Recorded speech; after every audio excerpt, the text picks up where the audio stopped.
넥스트 웨이봇의 대표이사 한태경의 세계는 데이터로 구축된 완벽한 유리성이었다. 서울의 심장부, 가장 높은 빌딩의 최상층에 위치한 그의 사무실에서는 도시의 복잡한 혈관들이 한눈에 내려다 보였다. 하지만 그는 그 속에서 살아가는 사람들의 전에는 관심이 없었다. 그의 눈에는 오직 성장률, 효율성, 그리고 미래 가치라는 차가운 숫자들만이 보일 뿐이었다.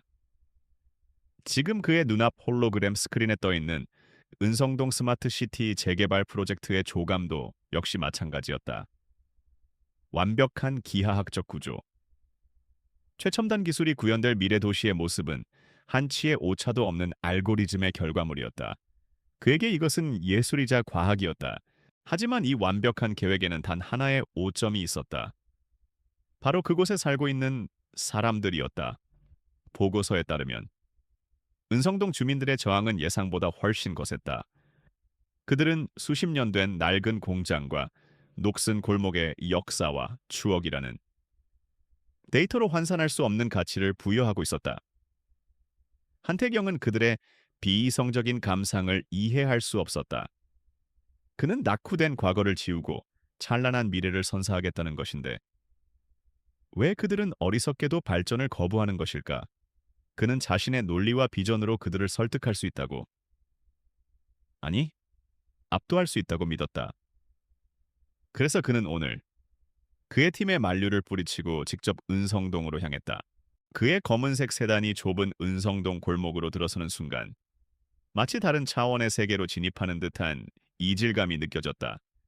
방금 전까지 그가 있던 강남의 화려한 스카이라인과는 전혀 다른 시간이 멈춘 듯한 풍경. 붉은 녹이 세운 철문, 금이 간 시멘트 벽 위로 아무렇게나 뻗어나간 전선들, 그리고 기름때와 먼지가 뒤섞인 공기. 그의 차는 이 낡은 풍경 속에서 길을 잃은 우주선처럼 낯설었다. 그는 경멸이 섞인 시선으로 차창 밖을 훑었다. 그의 눈에는 이곳이 그저 비효율과 낙후의 상징, 하루빨리 지워버려야 할 도시의 흉터로만 보였다.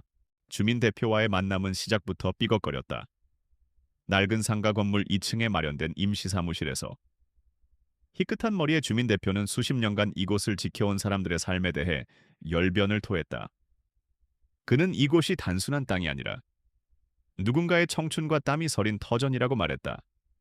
하지만 한태경의 귀에 그 말들은 그저 감상적인 소음에 불과했다. 그는 주민 대표의 말을 가로막고 준비해 온 태블릿 PC를 테이블 위에 올려놓았다. 그리고는 냉정한 목소리로 재개발 이후의 경제적 효과와 보상안에 대해 마치 기계가 데이터를 읽어 내려가듯 설명하기 시작했다. 그의 태도에는 협상이나 설득이 아닌 일방적인 통보의 오만함이 묻어 있었다. 어르신들의 추억도 중요하겠지만 우리는 미래를 봐야 합니다. 이 프로젝트는 여러분 모두에게 지금보다 훨씬 더 나은 삶을 보장할 겁니다. 그의 차가운 말에 사무실의 공기는 순식간에 얼어붙었다. 주민들의 얼굴에 실망과 분노가 교차했다. 한 노인이 주름진 손을 떨며 소리쳤다. 젊은 양반이 돈밖에 모르는구만. 여기가 우리한테 어떤 곳인지 알지도 못하면서. 언성은 높아졌고 회의장은 순식간에 아수라장이 되었다. 한태경은 미간을 찌푸렸다. 그는 이 비논리적이고 감정적인 상황을 견딜 수가 없었다. 그의 완벽한 계획에 이 예측 불가능한 변수들은 거대한 장애물일 뿐이었다. 바로 그 순간이었다. 격렬한 언쟁이 오가던 사무실 창밖으로 덜컹거리는 쇳소리와 함께 무언가 와르르 무너지는 소리가 들렸다. 시끄럽던 회의장이 순간 조용해졌고 모두의 시선이 소리가 난 창밖으로 향했다.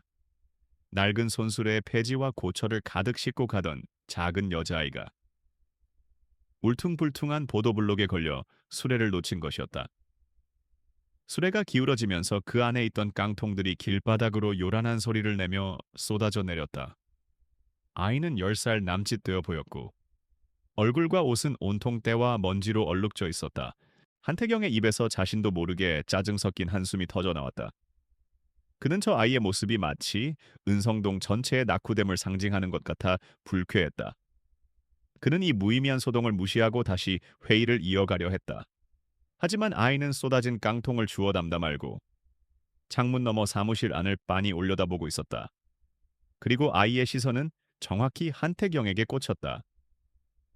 그 작고 여린 아이의 눈빛은 이상하게도 당당하고 흔들림이 없었다.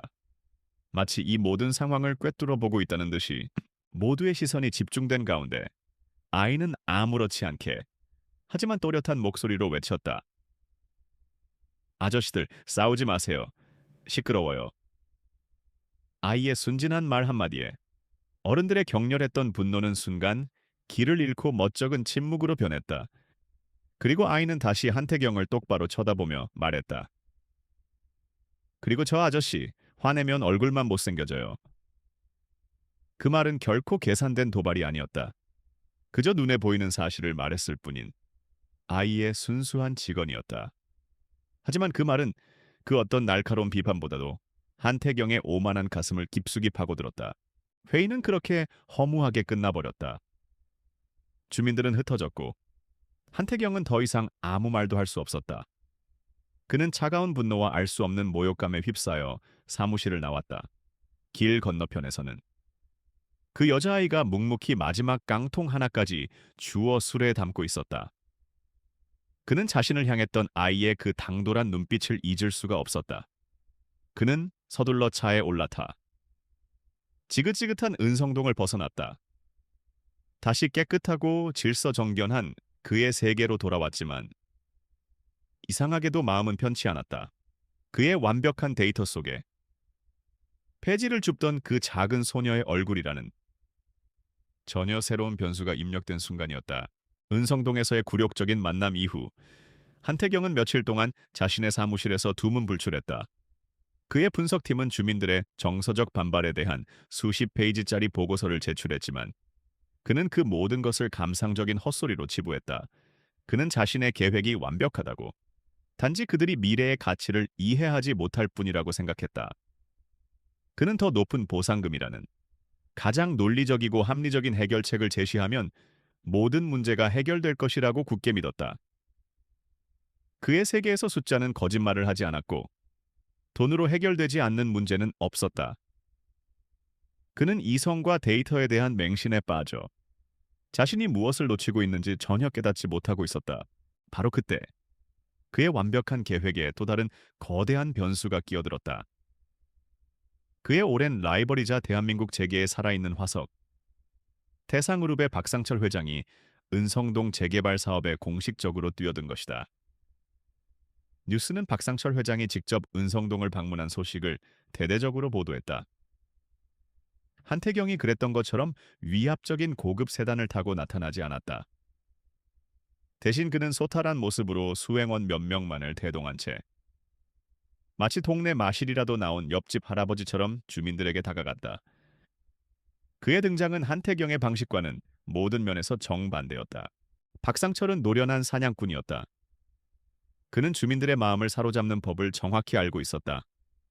그는 낡은 경로당을 찾아가 노인들의 손을 일일이 잡으며 그들의 이름을 불러주었고 젊은 시절 이곳 공장에서 일했던 자신의 추억을 능숙하게 풀어놓았다. 그는 한태경이 비효율적이라고 무시했던 바로 그 감성을 교묘하게 파고들었다. 그는 즉석에서 경로당의 최신형 안마의자와 TV를 기증했고 동네 아이들을 위해 작은 놀이터를 지어주겠다고 약속했다. 그의 모든 행동은 철저히 계산된 연기였지만 한태경에게 마음의 상처를 입었던 주민들에게 그의 위선적인 따뜻함은 가뭄의 단비처럼 느껴졌다.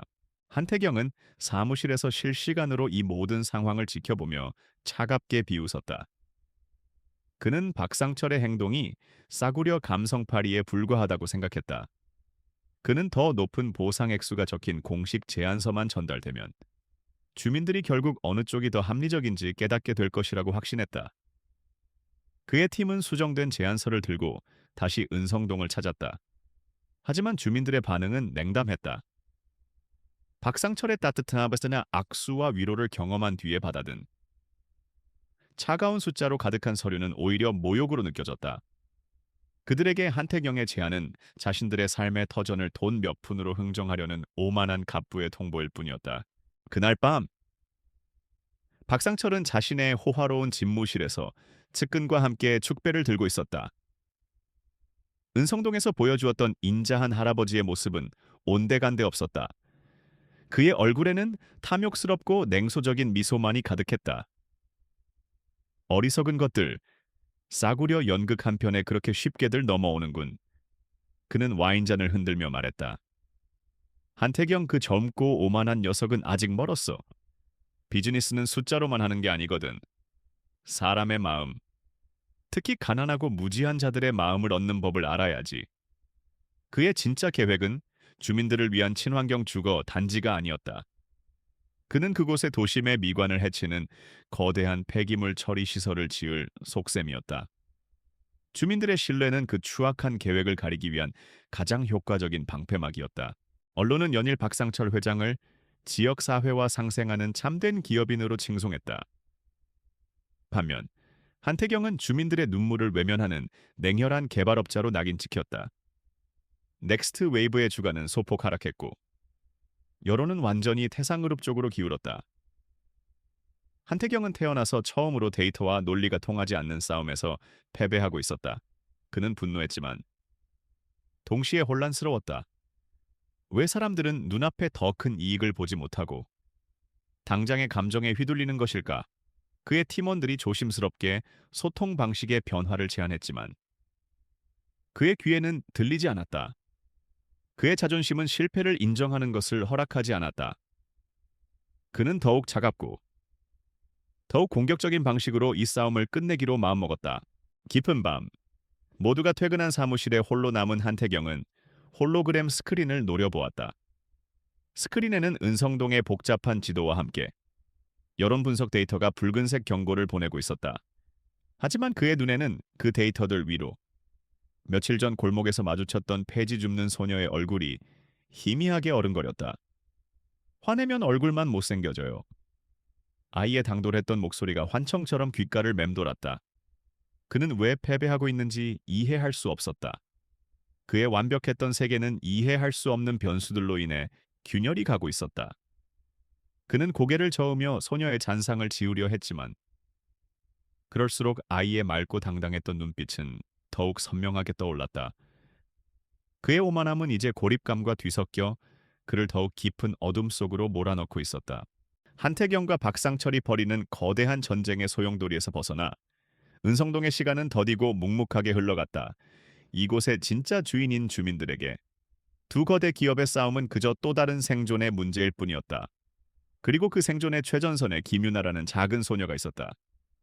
유나의 하루는 동이 트기 전 아픈 할머니의 이마를 짚어보는 것으로 시작되었다. 소녀의 작은 어깨에는 할머니의 약값과 두 사람의 생계라는 감당하기 힘든 무게가 얹혀 있었다. 소녀는 낡았지만 튼튼한 손수레를 끌고 어른들이 아직 깊은 잠에 빠져 있을 이른 새벽의 골목으로 나섰다.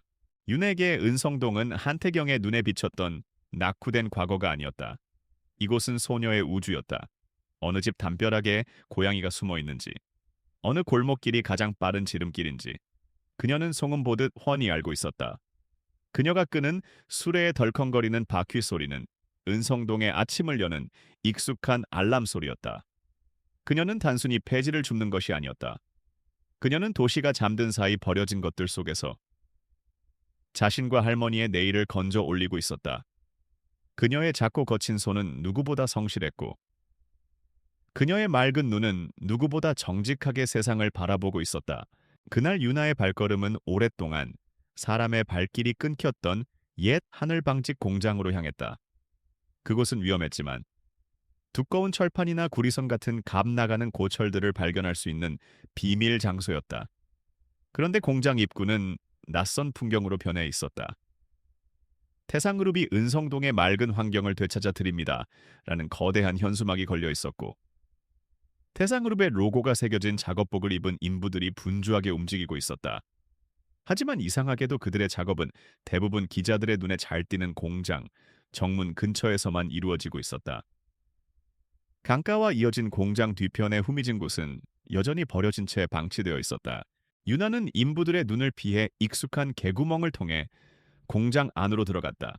그리고 무언가에 이끌린 듯 아무도 신경 쓰지 않는 공장 뒤뜰로 향했다. 그곳에서 소녀는 이상한 점을 발견했다. 다른 곳과는 달리 땅의 일부가 마치 최근에 무언가를 파묻은 것처럼 부자연스럽게 파헤쳐져 있었다. 그녀의 예리한 눈은 그 미세한 차이를 놓치지 않았다. 호기심에 이끌린 그녀는 수레에 싣고 다니던 작은 모종삽으로 땅을 파기 시작했다. 얼마 지나지 않아 삽 끝에 딱딱하고 차가운 것이 걸렸다. 땅 속에서는 정체를 알 수 없는 작은 금속 드럼통들이 여러 개 나왔다. 드럼통은 녹이 슬어 있었지만 만들어진 지 그리 오래되어 보이지는 않았다. 표면에 붙어 있어야 할 상표나 라벨은 누군가 일부러 긁어낸 것처럼 훼손되어 있었고 희미한 화학 약품 냄새가 코를 찔렀다. 유나는 그중 한 드럼통에 긁힌 자국들 사이로 해골과 뼈가 교차된 섬뜩한 경고 그림이 남아있는 것을 발견했다. 그 근처에서는 잘게 파쇄된 종이 조각들이 담긴 비닐봉투도 발견되었다. 보통의 쓰레기와는 다른 무언가 비밀스러운 방식으로 버려졌다는 느낌을 지울 수 없었다. 유나는 과학적인 지식은 없었지만 생존 본능이 위험 신호를 보내고 있음을 느꼈다.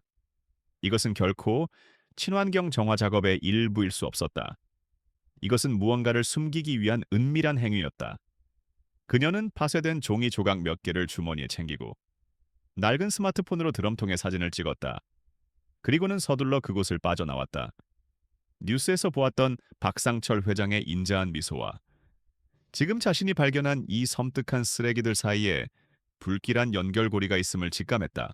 유나는 가장 먼저 자신이 모은 고물을 팔러 가는 고물상 아저씨에게 이 사실을 알렸다. 하지만 아저씨는 바쁘다며 손을 내저었다. 쓸데없는 소리 마라, 꼬마야. 태상그룹 같은 대기업이 그런 위험한 짓을 할 리가 있겠냐. 괜히 그런 데 들쑤시고 다니지 말고. 공부나 열심히 해. 그의 말에는 어른들의 무관심과 거대 권력에 대한 막연한 수능이 배어 있었다. 유나는 포기하지 않고 주민 대표 강씨 할아버지를 찾아갔다. 하지만 할아버지는 박상철 회장에게 보낼 감사 현수막을 만드느라 정신이 없었다.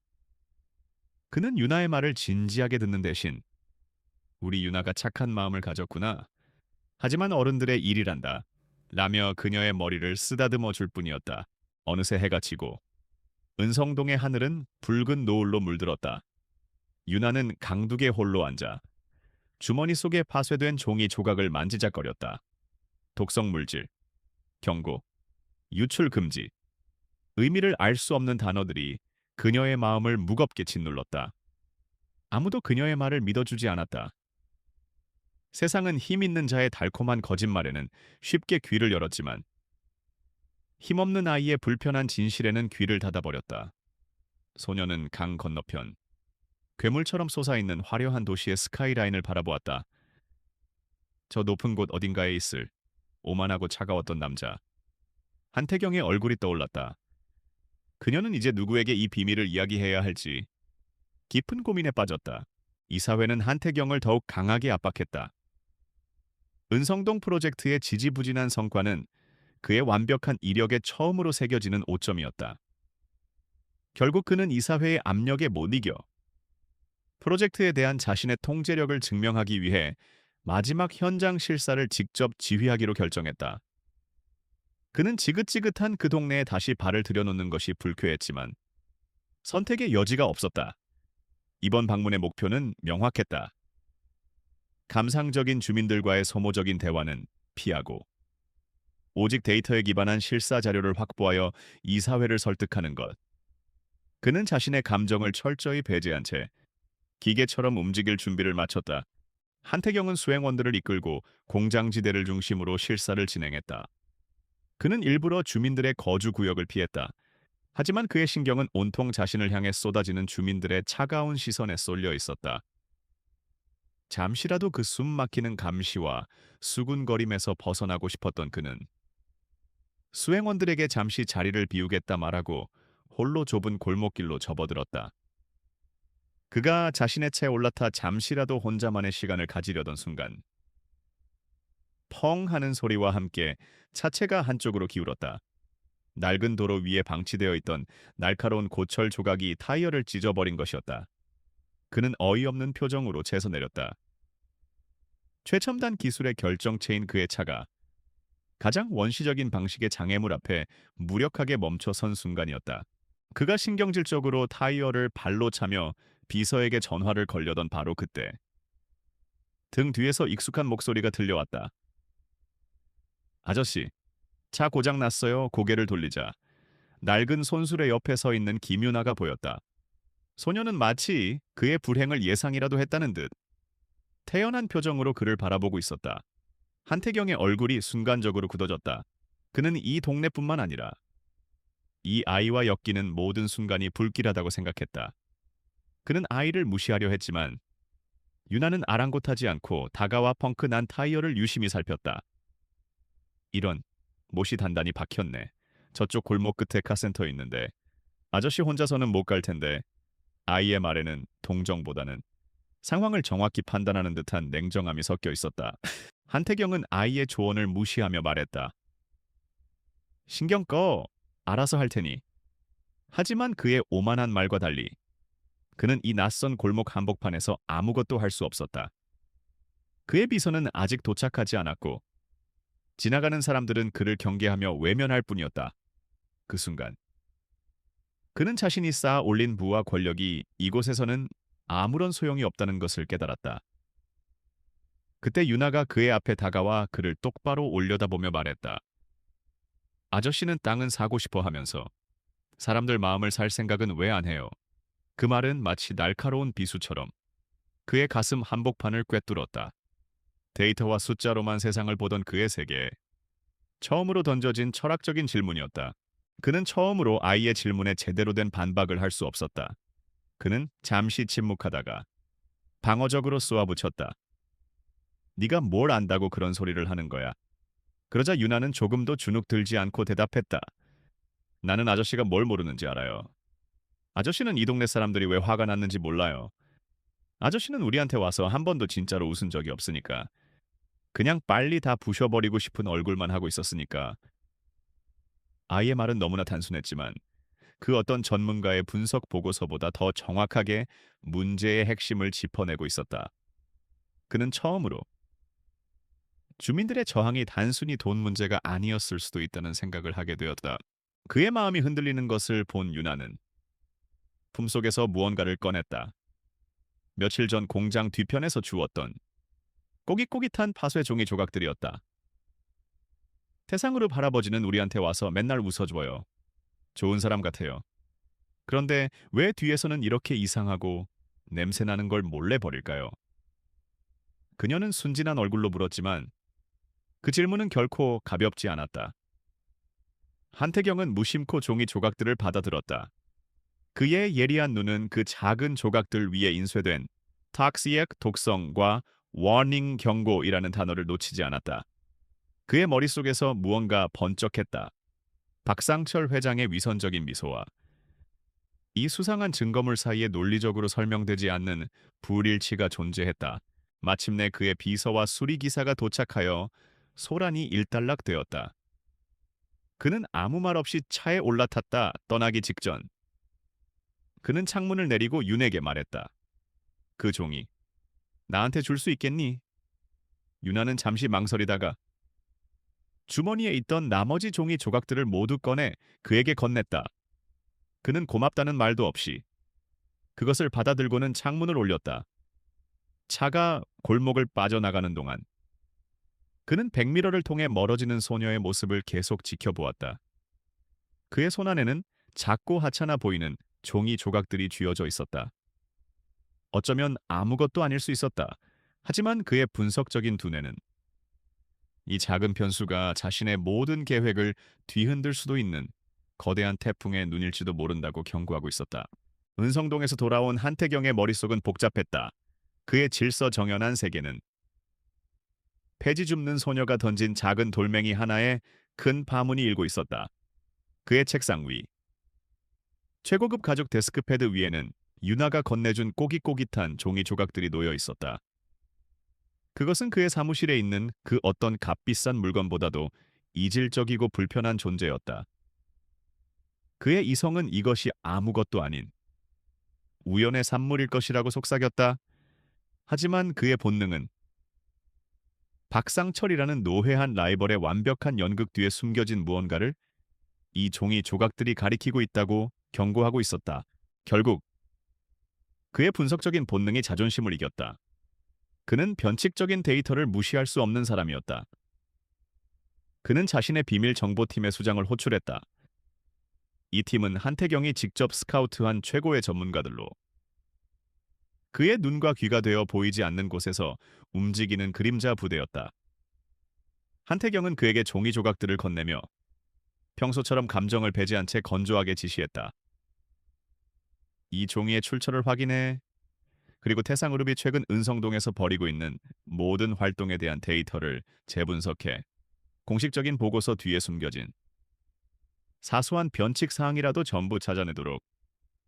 그는 이것이 개인적인 호기심이 아닌 미확인 물리적 증거에 기반한 리스크 평가의 일환이라고 포장했다. 명령이 떨어지자마자 정보팀은 일사불란하게 움직이기 시작했다. 그들의 작업은 첨단 기술의 경연장이었다.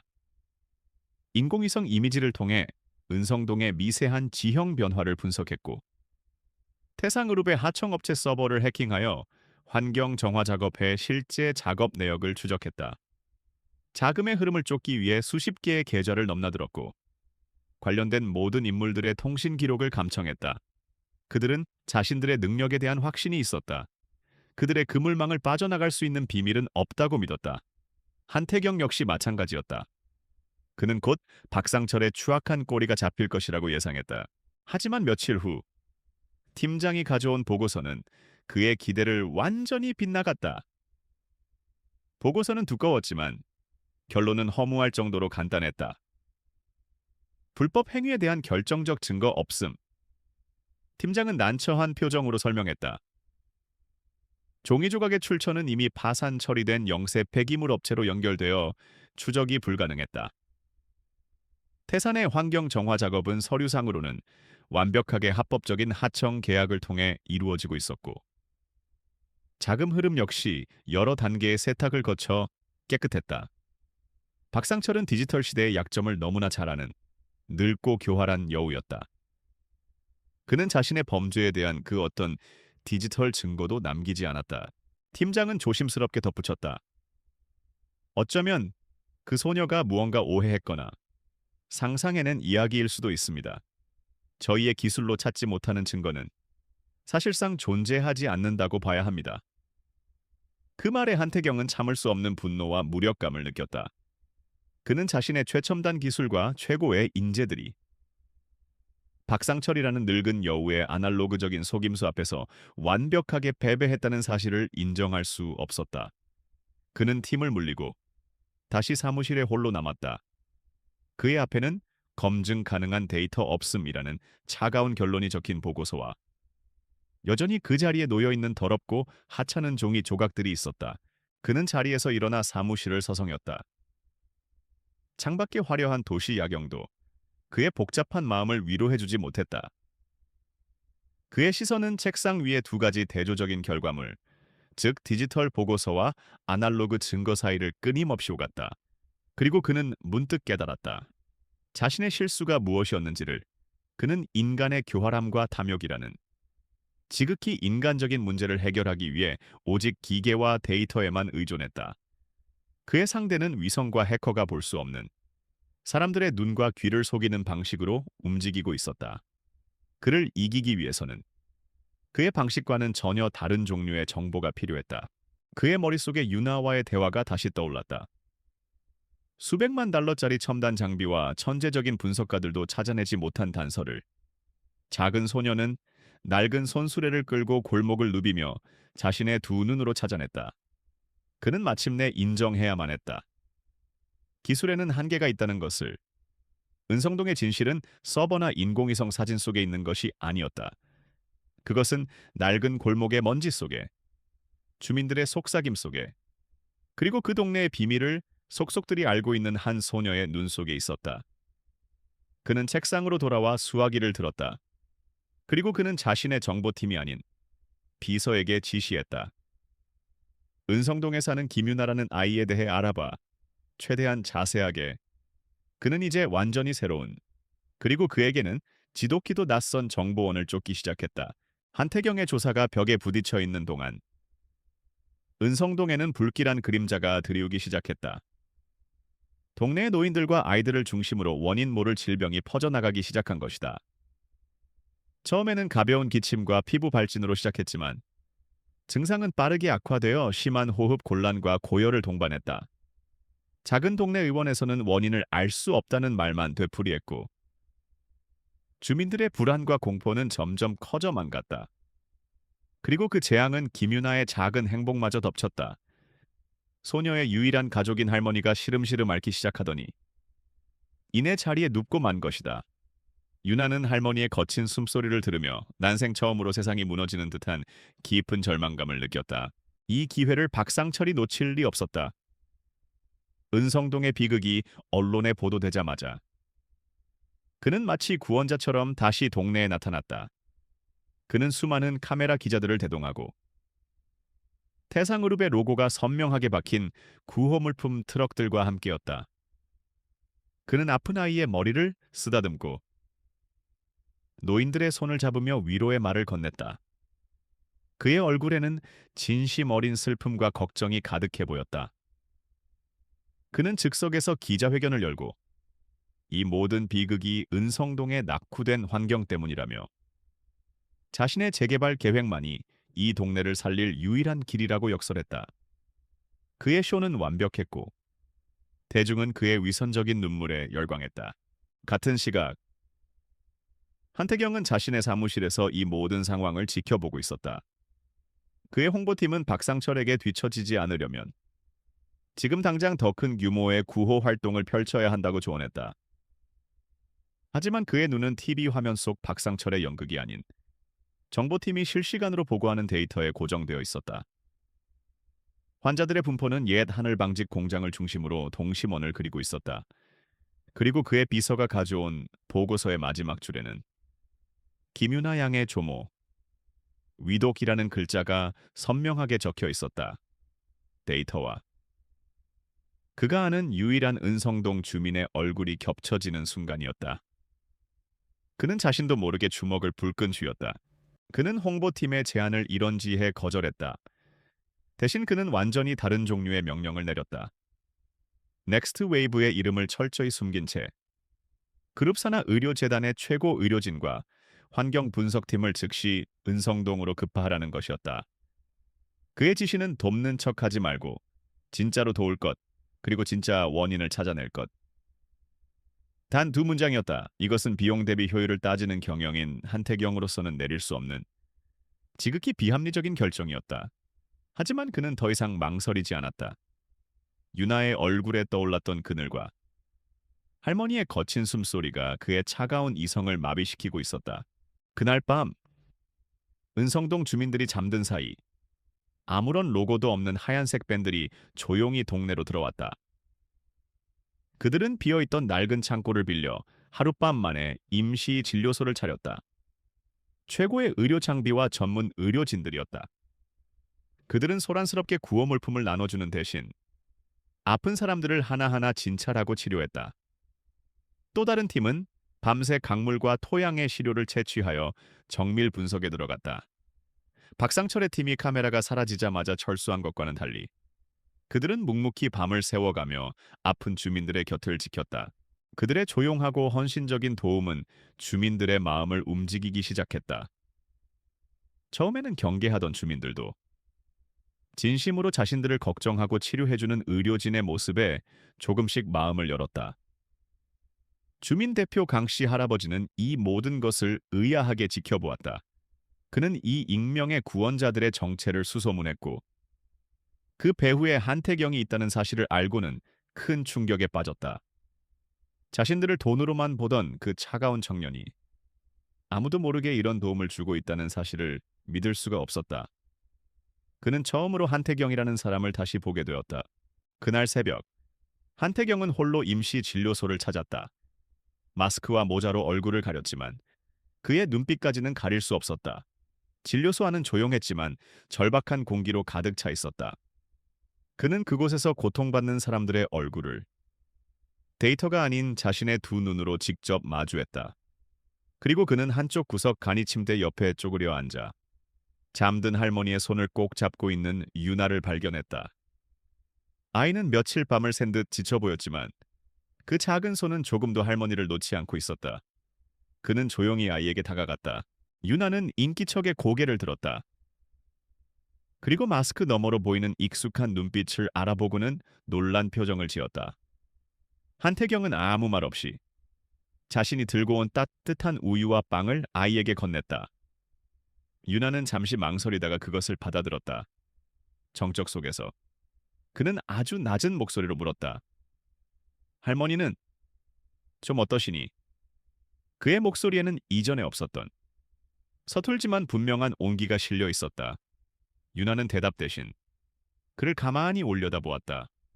처음으로 아이는 그의 눈에서 경멸이나 오만함이 아닌 진심 어린 걱정을 읽을 수 있었다. 그 순간 두 사람 사이를 가로막고 있던 보이지 않는 벽이 아주 조금 허물어지고 있었다. 진료소를 나올 무렵 환경분석팀장으로부터 긴급 구두 보고가 들어왔다. 대표님, 토양과 수질에서 기준치를 심각하게 초과하는 특정 독성 폐기물이 검출되었습니다. 유나 양이 건네주었던 종이 조각에 적혀있던 화학 물질과 성분이 일치합니다. 그 말을 듣는 순간 한태경의 머릿속에 흩어져 있던 모든 퍼즐 조각들이 하나의 끔찍한 그림으로 맞춰졌다. 데이터와 인간의 비극이 마침내 하나가 된 것이다. 그의 눈빛이 차갑게 빛났다. 이제 이 싸움은 단순히 사업의 성패를 가르는 것을 넘어 사람의 목숨을 담보로 돈을 버는 악마를 심판하는 정의의 전쟁이 되었다. 환경분석팀의 보고는 한태경에게 확신을 주었다. 하지만 그것은 동시에 더 큰 질문을 던졌다. 데이터는 박상철이 범인임을 가리키고 있었지만 그의 교활한 범죄를 입증할 결정적인 증거, 즉 스모킹 건이 부족했다. 그는 박상철이 법망을 빠져나갈 수 있는 수백 가지 방법을 알고 있음을 의심하지 않았다. 이 싸움에서 이기기 위해서는 그의 알리바이를 완벽하게 무너뜨릴 수 있는 마지막 퍼즐 조각이 필요했다. 그리고 그는 그 조각을 누가 쥐고 있는지 알고 있었다. 그는 모든 것을 시작했던 그 작은 소녀, 김유나를 다시 찾아가기로 결심했다. 이번에는 넥스트 웨이브의 대표이사가 아닌 가장 중요한 증인을 만나러 가는 한 명의 조사관으로서였다. 그는 임시 진료소 앞에서 할머니의 회복을 기다리고 있는 유나를 만났다. 이전과는 전혀 다른 모습이었다. 그는 수행원도, 값비싼 차도 없이 평범한 옷차림으로 혼자였다. 그는 아이의 눈높이에 맞춰 몸을 낮추고 이전의 오만함이 완전히 사라진 진지한 눈으로 아이를 바라보았다. 유나야. 그는 처음으로 아이의 이름을 다정하게 불렀다. 네가 모두가 놓치고 있던 것을 발견했어. 네 덕분에 많은 사람들이 도움을 받을 수 있었단다. 하지만 아직 해결되지 않은 문제가 있어. 나는 내 도움이 필요하단다. 나를 도와줄 수 있겠니? 그의 진심 어린 부탁에 유나는 잠시 그를 말없이 올려다보다가 이내 조용히 고개를 끄덕였다. 유나는 한태경과 그의 정보팀 분석가 한 명을 데리고 자신이 모든 것을 발견했던 옛 하늘 방직 공장 뒤편으로 향했다. 그곳에서 유나는 더 이상 폐지를 줍는 작은 소녀가 아니었다. 그녀는 이 영토의 모든 비밀을 알고 있는 최고의 전문가였다. 그녀는 자신이 드럼통을 파냈던 정확한 위치를 짚어주었고 비가 온 다음 날 밤에만 대형 트럭들이 드나들었다는 사실을 알려주었다. 그녀는 예전에는 이곳 흙 속에 지렁이가 많았지만 어느 날부터인가 개미 한 마리 보이지 않게 되었다는 그 어떤 첨단 장비로도 분석할 수 없는 경험 데이터를 제공했다. 그녀의 모든 말은 분석가의 노트북에 빠짐없이 기록되었다. 유나의 관찰은 분석객에게 새로운 길을 열어주었다. 그는 유나가 언급한 비 오는 날 밤이라는 키워드를 바탕으로 지난 몇 달간의 위성사진 데이터를 다시 분석하기 시작했다. 그러자 이전에는 노이즈로 분류했던 야간의 희미한 열 감지 신호들이 대형 트럭의 이동 경로와 정확히 일치한다는 사실을 발견했다. 또한 유나가 설명한 드럼통의 형태와 긁힌 자국들은 특정 화학 폐기물을 처리할 때 사용하는 불법 용기의 특징과 일치했다. 아이의 아날로그적인 증언이 첨단 디지털 데이터를 해독하는 결정적인 열쇠가 된 순간이었다. 본사에서는 정보팀이 분주하게 움직였다.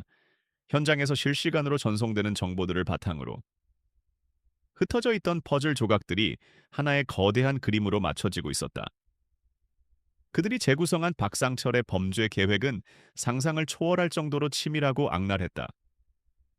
그는 처음부터 재개발 사업권을 따내는 것만이 목적이 아니었다. 그의 진짜 목표는 은성동 땅 전체를 헐값에 손에 넣는 것이었다. 그는 먼저 자신의 유령 회사를 통해 불법 폐기물을 몰래 매립하여 토양과 수지를 오염시켰다. 그리고 주민들이 원인 모를 질병에 시달리며 절망에 빠지자 또 다른 위장 회사를 내세워 헐값에 그들의 땅을 사들였다. 그의 계획은 여기서 그치지 않았다. 그는 재개발 사업권을 따낸 뒤 자신이 오염시킨 땅을 정화하는 비용까지 정부와 시로부터 받아낼 속셈이었다. 그는 주민들의 고통을 자신의 부를 축적하는 도구로 삼았고 심지어 그들의 불행을 이용해 자신의 이미지를 구원자로 포장하는 소름 끼치는 연극까지 벌였던 것이다. 그는 단 한 번의 범죄로 수조 원에 달하는 이익을 챙기려 했던 탐욕으로 가득 찬 악마였다. 한태경은 완성된 보고서를 읽으며 차가운 분노에 온몸을 떨었다. 이것은 비즈니스가 아니었다. 이것은 인간성에 대한 명백한 선전포고였다. 이제 모든 진실이 밝혀졌다. 하지만 한태경은 섣불리 움직이지 않았다. 박상철은 법과 권력의 보호막 뒤에 숨어있는 거대한 괴물이었다. 어설픈 증거만으로는 그를 무너뜨릴 수 없었다. 그에게는 이 모든 진실을 세상이 외면할 수 없는 방식으로 폭로할 완벽한 무대와 전략이 필요했다. 그는 자신의 사무실 창밖으로 이제는 더 이상 낯설지 않은 은성동을 내려다보았다. 그곳은 더 이상 지워버려야 할 흉터가 아니었다. 그곳은 그가 목숨을 걸고 지켜내야 할 사람들이 살아가는 전쟁터였다. 조사를 위한 시간은 끝났다. 이제는 전쟁을 준비해야 할 시간이었다. 모든 진실을 손에 쥔 한태경은 이전과는 완전히 다른 방식으로 움직이기 시작했다. 그는 더 이상 성급하게 적을 공격하는 젊은 경영자가 아니었다. 그는 거대한 악을 사냥하기 위해 냉철하게 함정을 설계하는 전략가로 변모해 있었다. 그의 사무실은 이제 넥스트 웨이브의 미래를 설계하는 곳이 아니라 박상철이라는 괴물을 심판대에 세우기 위한 전쟁 본부 워룸가 되어 있었다. 그는 자신의 핵심 팀원들을 소집하고 거대한 스크린에 박상철의 범죄 구조를 띄웠다. 그리고 그는 얼음처럼 차가운 목소리로 자신의 계획을 밝혔다. 이 정보를 언론에 흘리지 않는다. 검찰에 바로 넘기지도 않아. 우리는 박상철이 스스로 가장 높은 무대 위로 걸어 올라오게 만들 거야. 그리고 온 세상이 보는 앞에서 그의 가면을 직접 벗겨버릴 것이다. 그의 계획은 대담하고 정교했다. 그는 박상철의 가장 큰 무기가 선량한 기업가라는 대중적 이미지라는 것을 알고 있었다. 따라서 그 이미지가 가장 극대화되는 순간에 가장 치명적인 방식으로 그것을 파괴해야만 했다. 그 무대는 바로 며칠 앞으로 다가온 은성동 재개발 사업자 선정 공청회였다. 그곳은 시의 고위 관계자들과 주민들, 그리고 수많은 언론이 모이는 박상철에게는 자신의 승리를 선포하는 축제의 장이 될 예정이었다. 한태경은 그 축제의 장을 그의 공개적인 처형장으로 만들기로 결심했다. 그는 자신의 무기고를 채우기 시작했다. 그는 가장 먼저 국내 최고의 권위를 가진 독립환경연구소에 비밀리에 접촉했다. 그리고 넥스트 웨이브의 이름이 아닌 제3의 시민단체 이름으로 은성동의 토양과 수질에 대한 정밀 분석을 의뢰했다. 그의 정보팀이 확보한 데이터가 아닌 그 누구도 이 일을 제기할 수 없는 객관적이고 과학적인 증거가 필요했다. 연구소의 연구원들은 시청 소속 조사관으로 위장하여 밤을 틈타 은성동 곳곳에 시료를 채취해갔다. 박상철은 자신의 발밑에서 조용히 진행되는 이 모든 움직임을 전혀 눈치채지 못했다. 다음으로 그는 사람을 움직였다. 그는 이제 은성동의 진정한 동지가 된 주민 대표 강씨 할아버지와 함께 박상철의 유령 회사에 헐값으로 땅을 팔아야 했던 피해자들을 직접 만났다. 한태경은 이전의 오만한 태도를 완전히 버리고 진심으로 그들의 고통에 귀 기울였다. 그는 그들에게 자신이 확보한 진실을 공유하며 용기를 내어 증언해달라고 부탁했다. 처음에는 보복을 두려워하며 망설이던 사람들도 그의 진정성 있는 태도와 철저한 신변 보호 약속에 마침내 마음을 열기 시작했다. 그들의 분노는 두려움을 넘어 정의를 향한 용기가 되어가고 있었다. 마지막으로 그는 적의 심장을 흔들었다. 그의 법무팀은 불법 폐기물 매립을 직접 지시했던 태상그룹의 한 중간 간부를 비밀리에 만났다. 그들은 그가 범죄에 가담했다는 명백한 증거를 제시하며 그에게 마지막 선택의 기회를 주었다. 박상철과 함께 침몰할 것인가? 아니면 모든 것을 자백하고 법의 선처를 받을 것인가? 이미 박상철의 신뢰를 잃고 꼬리 자르기를 당할 위기에 처해 있던 그 간부는 결국 한태경의 손을 잡기로 결심했다. 그의 내부 고발은 박상철의 목에 겨눠진 가장 날카로운 칼날이 될 것이었다. 모든 준비가 거의 끝나갈 무렵 한태경은 다시 윤아를 찾아갔다. 그는 공청회에서 일어날 모든 일에 대해 아이의 눈높이에 맞춰 설명해 주었다. 그리고 그는 아이에게 강요하지 않았다. 대신 그는 조심스럽게 물었다. 윤아야, 네가 본 것을 많은 사람들 앞에서 용기 있게 이야기해 줄 수 있겠니? 윤아는 잠시 말이 없었다. 아이의 작은 어깨에는 너무나 무거운 책임감이었다. 하지만 소녀는 자신의 할머니와 아파했던 이웃들의 얼굴을 떠올렸다. 그리고는 이전보다 훨씬 더 단단한 눈빛으로 고개를 끄덕였다. 한태경은 이 작은 거인의 모습에서 자신이 앞으로 만들어가야 할 세상의 희망을 보았다. 공청회 전날 밤, 세상은 박상철의 승리를 의심하지 않았다. 그는 각종 언론 인터뷰에 등장하여 은성동의 밝은 미래에 대해 이야기하며 인자한 미소를 지었다. 그는 한택영이 이미 패배를 인정하고 물러섰다고 확신했다. 그 시각, 한택영은 자신의 사무실에서 마지막으로 모든 전략을 점검하고 있었다. 그의 책상 위에는 얼마 전 비서가 찍어준 사진 한 장이 놓여 있었다. 활짝 웃는 유나와 건강을 되찾은 할머니가 함께 있는 사진이었다. 그는 그 사진을 보며 조용히 미소를 지었다. 이제 이 싸움은 단순히 이기고 지는 문제가 아니었다. 그것은 저 미소를 지켜내기 위한 결코 물러설 수 없는 싸움이었다. 운명의 아침이 밝아오고 있었다. 운명의 날. 은성동 재개발 사업자 선정 공청회가 열리는 컨벤션 센터는 그야말로 인산인해를 이루었다. 대한민국 언론의 모든 카메라가 이곳을 향해 있었고 주민들의 간절한 눈빛과 투자자들의 날카로운 시선이 뒤섞여 팽팽한 긴장감을 만들어내고 있었다. 박상철은 승리자의 여유로운 미소를 지으며 좌중의 손을 흔들었다. 그는 오늘 이 무대의 주인공이 자신임을 조금도 의심하지 않았다. 반면 한태경은 무표정한 얼굴로 조용히 자신의 자리를 지키고 있었다. 그의 침묵은 패배자의 체념처럼 보였지만 그 깊은 곳에서는 폭풍천의 고요함이 흐르고 있었다. 예정대로 박상철이 먼저 발표를 위해 단상에 올랐다.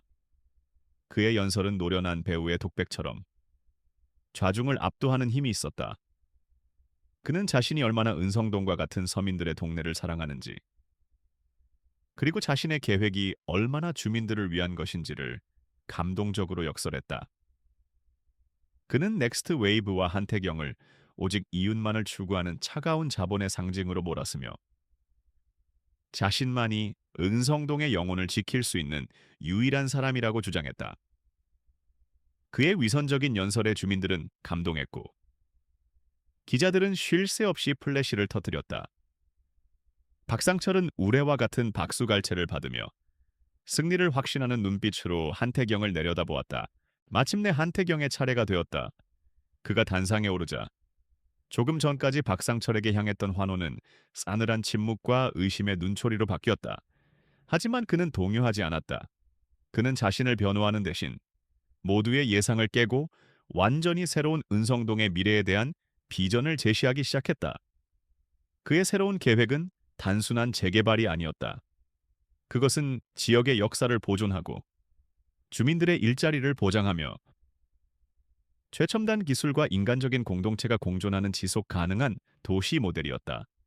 그의 진심이 담긴 발표에 좌중의 술렁임은 조금씩 호기심과 기대로 바뀌어가고 있었다. 자신의 비전을 모두 설명한 뒤 그는 잠시 숨을 골랐다. 그리고는 차갑고 단호한 목소리로 말을 이었다. 하지만 이 아름다운 미래는 반드시 진실이라는 토대 위에 세워져야만 합니다. 지금부터 저는 우리가 발딛고 있는 이 땅의 추악한 진실에 대해 말씀드리고자 합니다. 그 말을 신호로 공청회장의 거대한 스크린에 첫 번째 자료가 떠올랐다. 그것은 독립환경연구소가 작성한 은성동 토양 오염 분석 보고서였다. 하늘방직 공장 부지를 중심으로 기준치의 수백 배에 달하는 치명적인 독성 물질이 검출되었다는 충격적인 결과가 공개되자 장내는 아수라장이 되었다. 아수라장이 박상철의 얼굴이 하얗게 질렸다.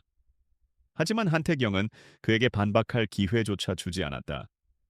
그는 두 번째 증거로 대상그룹의 트럭들이 야심한 밤을 틈타 공장 부지에 불법 폐기물을 매립하는 장면이 담긴 CCTV 영상을 공개했다. 영상 속에는 내부 고발자가 된 그 간부의 얼굴도 선명하게 찍혀 있었다. 이어서 박상철의 유령 회사가 병든 주민들의 땅을 헐값에 사들인 부동산 거래 내역과 자금 흐름, 추적 자료가 스크린을 가득 메웠다. 박상철이 쌓아 올린 선량한 기업가의 이미지가 거대한 거짓말이었음이 만천에 드러나는 순간이었다. 박상철은 미친 사람처럼 소리쳤다. 거짓말 전부 저놈이 조작한 거야. 하지만 그의 발악은 이어지는 증언들 앞에 힘을 잃었다. 강씨 할아버지를 비롯한 주민 피해자들이 단상 위로 올라와 눈물로 자신들의 고통을 호소했다.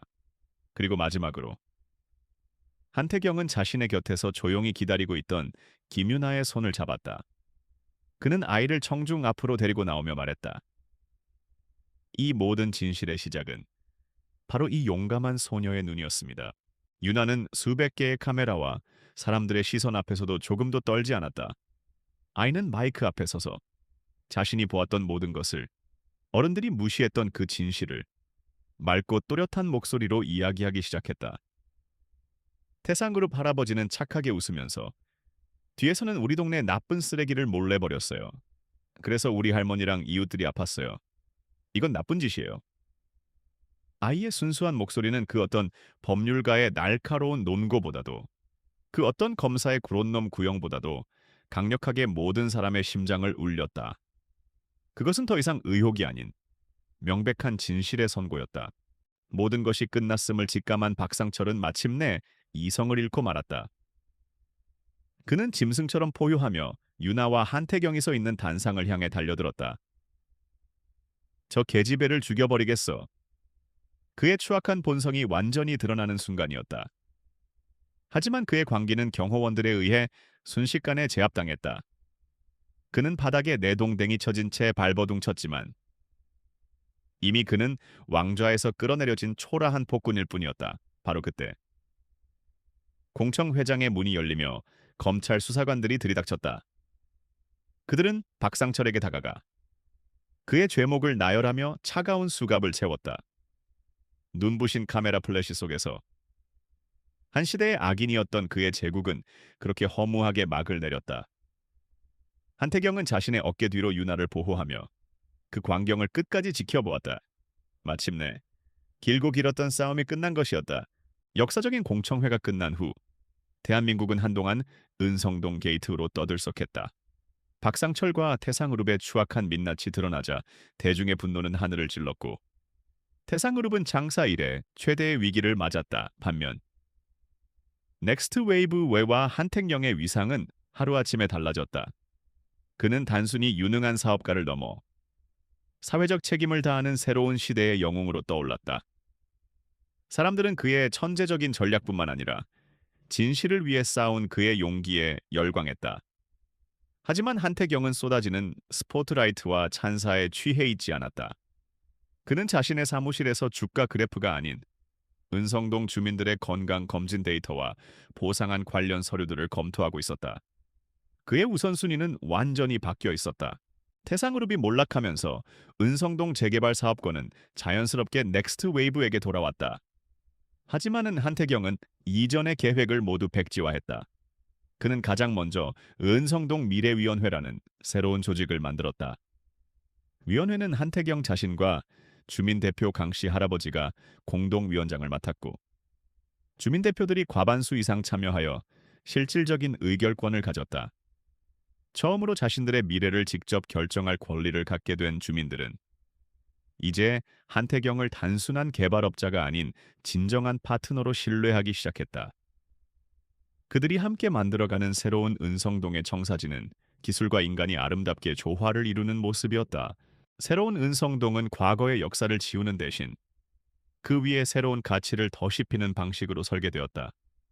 낡은 공장 건물은 젊은 예술가들을 위한 창작 공간과 청년 벤처 기업들을 위한 인큐베이터로 재탄생했다.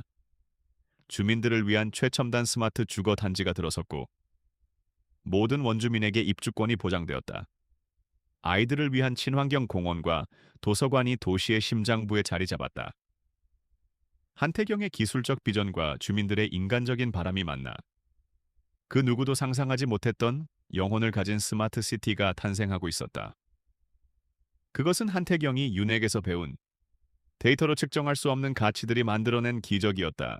한태경은 김유나와 할머니의 삶을 가장 먼저 챙겼다. 그는 국내 최고의 의료진을 동원해 할머니의 건강을 되찾아 주었고 두 사람이 편안하고 안전하게 살 수 있는 새로운 집을 마련해 주었다. 또한 그는 자신의 사재를 출연하여 은성미래재단을 설립했다. 재단은 은성동 아이들의 교육과 꿈을 지원하기 위한 것으로 김유나는 그 재단의 제1호 명예회원이자 멘토가 되었다. 그는 유나가 자신에게 그랬던 것처럼 이제 유나가 다른 아이들에게 희망과 용기를 주는 존재가 되기를 바랐다. 폐지를 줍던 작은 소녀는 이제 한 동네의 미래를 상징하는 희망의 아이콘이 되었다.